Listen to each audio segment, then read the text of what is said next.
intelligence that focuses with her, travels with her, that she's can access. And so do you. And so do I. And she can utilize it or not. She can pinch it off or accept it. So I'm just kind of curious about the perspective of infinite intelligence.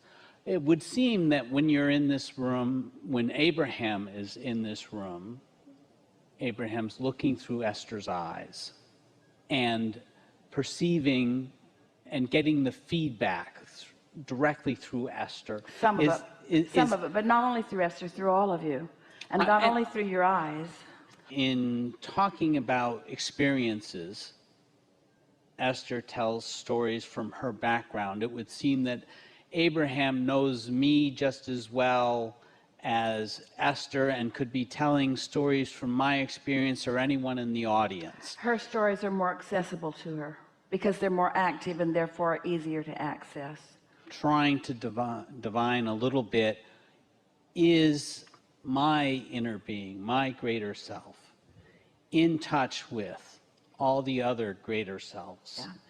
And to what extent do I travel with the inner beings of those in my experience, or the inner, or... Oh, when we say we're all in this together, we mean it.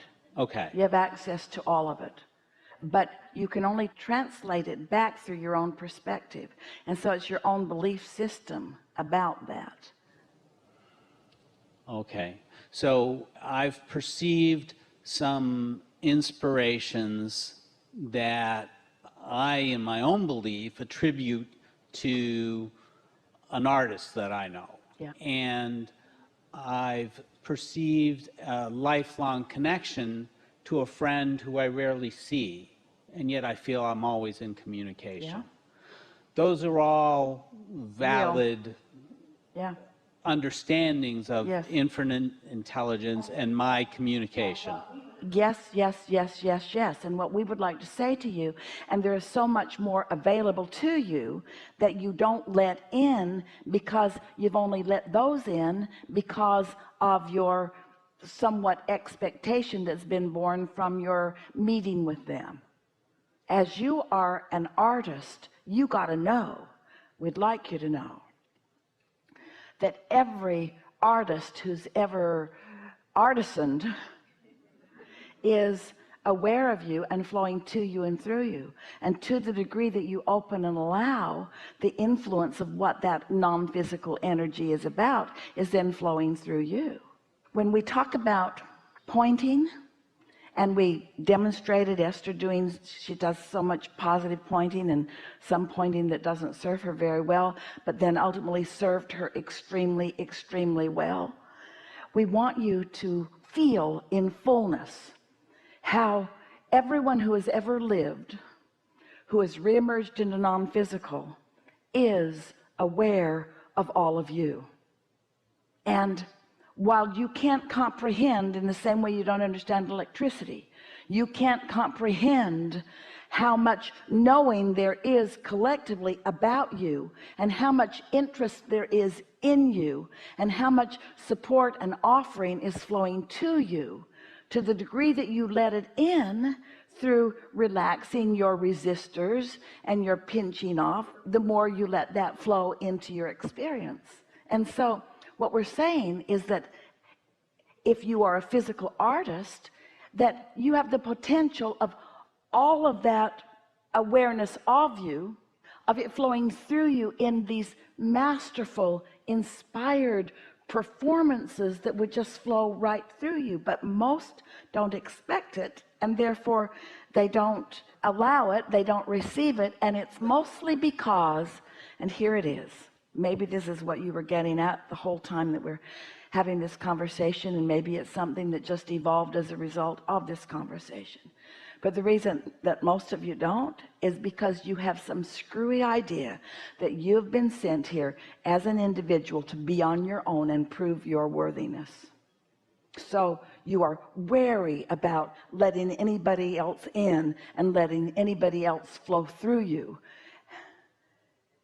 it's like I've got to do it myself because I've got to prove my own worthiness through my own hardship and struggle and through my own deciphering. And it's not that way at all. All you got to do is open up to some desire that you hold purely in your heart, and all of us that have some idea of how you could get more quickly and more satisfyingly there flow to you. And if you're wide open and you're getting those impulses, then you're just romping from one satisfying, successfully joyful experience to another, to another, to another, to another, to another. You follow that?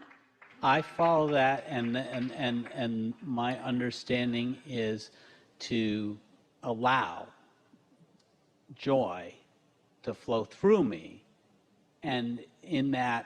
But that's a lot to ask. We just want you to be satisfied. Joy will show up later. Just be satisfied. Okay. This is a bigger discussion than you know. You're going to leave and you're going to say, I spent a lot of money and I sat through a lot of hours, and what I heard was satisfied, satisfied, satisfied, satisfied. But it is the key to living happily ever after. It's the key to every single thing you want. It's the key to your understanding. It's the key to your blending. It's the key to your inspiration. It's the key to what comes next and next and next and next and next, because law of attraction will take it and parlay it into everything that you are able to allow it to be. So what's stuck in your vibrational drum? No, I'm feeling really excited with the understanding that attending to what is satisfactory in the moment, which is to say, being aware of my level of resistance. And I've parlayed my resistance from relief, relief, relief, relief, relief, relief, and somehow I woke up and I'm in a state of absolute non-resistance, and I know it. I'm in a state of absolute non-resistance, and I know it because I feel satisfied, and I'm going to do everything in my power to remain in this state of non-resistance, because I understand with all of my heart what comes next. And Esther knows it more clearly than she's ever known it before, because she's been pointing and getting and pointing and getting and pointing and getting and then pointing and getting. By pointing at something unwanted and getting it, it was more clarity that she had with all of the other pointing. You see what we're getting at? By isolating satisfaction and then by acknowledging I wasn't there. She wouldn't have admitted it before. She would have said, oh, I wasn't bothered by that. I was just laughing about it. It was funny. I didn't really care. Until you isolate and identify what satisfaction is, you don't have any control. And too many humans are offering too much lip service. You're pretending things because you're performing for others, and there's nobody else to perform for. There's only your inner being to align with. And you can't fake satisfaction. It either is or it isn't. And if it isn't, then things aren't working out for you. And if it is, then things are working out for you. And when you make that distinction, and you do what's easy to do, because satisfaction is an easy place to start, and then you watch what happens next, now you are off and rolling, and those people who are watching you, they won't even be able to explain to themselves the difference in what they are seeing in your life experience. How is it that things always turn out for you? They just do. Well, what's your secret? I'm a pointer. What do you mean? I just keep pointing in the direction of things that are satisfying till I've isolated that feeling, and it's dominantly what I feel. What? In this world you feel mostly satisfied? Yes. How do you do that? Because I care about how I feel. But there are so many other unsatisfying things in the world. How do you stay satisfied in a world that has so much that is unsatisfying? Because I mean to, because I care about it, because I understand electricity, because I understand how it works, because it's worth doing, because it's the key to the secret that hardly anyone has unlocked, because it's the key to my clarity, it's the key to my alignment, it's the key to the leverage, it's the key to the energy that creates worlds, it's the key to everything. It seems too simple to be the key to all of that. Well, that's interesting, isn't it? It's so simple and therefore easy, and then the goodness prevails. We weren't sent here, you can tell your friends, to be tested. We were sent here to explore and experience. We are sent here as extensions of source energy. We came into this physical body. We sent ourselves into this environment with the powerful intention of exploring and discovering what we want, into an environment that could replicate whatever it was that we identified and would.